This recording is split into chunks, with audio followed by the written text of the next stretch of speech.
Radiological views, interpreting radiographs, how to describe equine radiographs. So, interpreting radiographs. Describe the lesion. Is it inactive? Is it smooth, regular, well defined? Is it benign, long standing, normal? Active. Is it sharp, irregular, rough?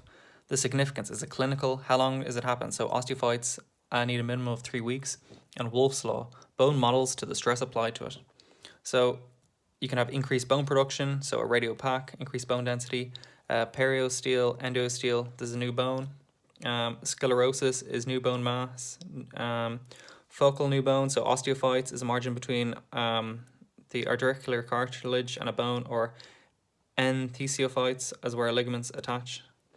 So, or demineralization, is there a thickening of cortices, like increased tubular pattern due to osteopenia? Or focal, is there neoplasia, infection, chronic proliferative synovitis, or is there a cyst, like a subchondral bone cyst?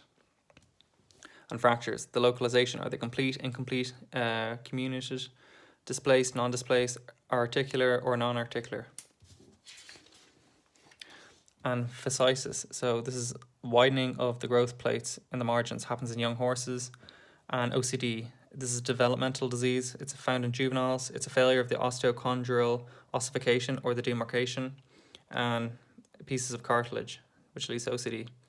It can be found in the hock or stifle. This forms. So flattening of the joint surface is number 1. Number 2 is free cartilage flaps. Number 3 is free cartilage flaps and subchondral bone changes. And number 4 is OCD fragments or osteoarthritis or OA. This is the bone or joint inflammation. You have periarticular osteophyte formation, and its the narrowing of the joint space is OCLL. And neoplasia, it's proliferative changes, and it's uncommon in horses. And naming the x-rays. So on the distal phalanx, you can have left lateral or medial, and you can have dorsal or palmar, as seen here. And then you can have dorso-proximo palmar distal oblique, or you can have palmar proximo palmar distal oblique.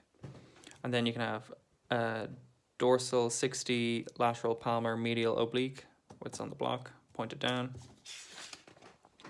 You can also have a skyline as well. This is also a skyline. And then the pastern bone, you can have lateral medial, distal proximal, dorsal lateral palmar medial oblique, and then vice versa, dorsal medial palmar lateral oblique. In the fetlock, you can have a lateral medial, flex medial, lateral medial, or you can have a dorsal palmar, a dorsal plantar, flex dorsal palmar, dorsal plantar. You can have sesamoid oblique, sesamoid skyline, and the dorsal 45 lateral palmar medial oblique, or the dorsal 45 lateral distal medial oblique.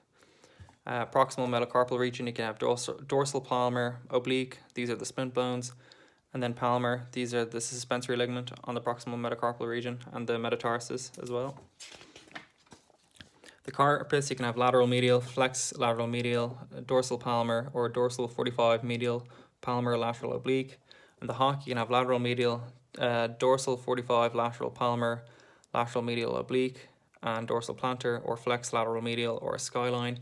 In OCD, you can have distal intermedial ridge of the tibia, trochlear ridge of the talus, or the medial malleosus. And in osteoarthritis, you can have the distal tarsal joint. The stifle, lateral medial, flex lateral medial, cranial, caudal cranial, or skyline.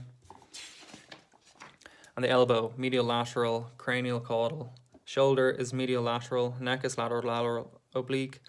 And the back, you can have lateral medial or oblique as well. And then the head, you can have rostro 45 ventral, or rostro 45 ventral caudodorsal oblique, or lateral or ventral distal.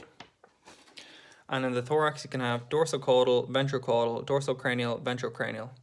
And then the abdomen, you can have cranioventral, midventral, mid-dorsal, or caudodorsal.